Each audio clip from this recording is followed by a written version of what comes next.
Atras po nanay, tignan po yung loob ng mata. Atras po kayo. Atras po. Yan, atras po. Diretso po tingin. Isa ilaw po.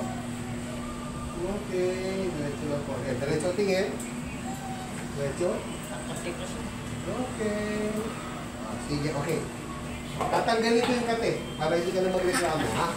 Okay, unang-una, allergy yan. So, iwas ka sa mga alikabok, usok, balahibo, like pets, aso, pusa, ibon, pati mga pabango, cologne and perfume, iwas ka doon.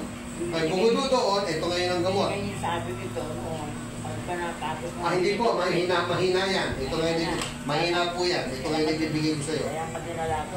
Okay, meron siyang allergic conjunctivitis. So just like any type of allergy, the mainstay of treatment is avoidance. Example, allergic ako sa seafoods. Ano ipapayo mo sa akin? Huwag ka kumain ng seafoods. Di ba? Kasi ang treatment sa allergy is avoidance.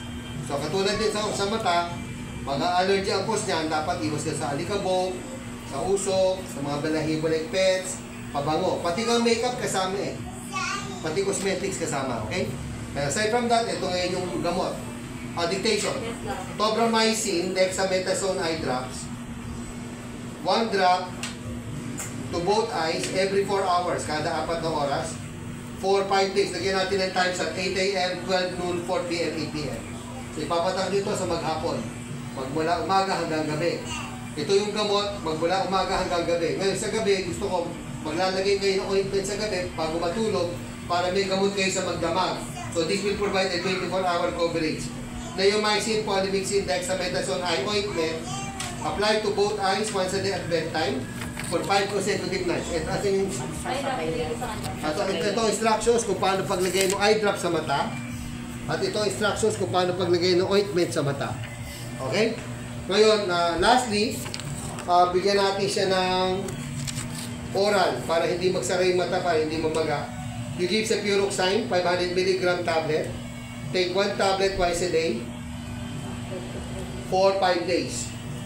Ngayon, today is day 1. By the 3rd to the 5th day, lahat ng sinabi nyo, pagluluha, pangangate, pagmumuta, tsaka puwing, should improve within 3 to 5 days.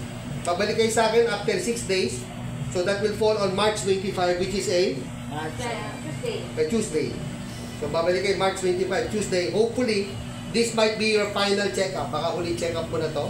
Malalaman ko sa balik yung percentage of improvement at ito ko ibabase kung kailan nyo dapat tamang itigil ang gamot. Sabay-sabay ko yan. Opo, syempre.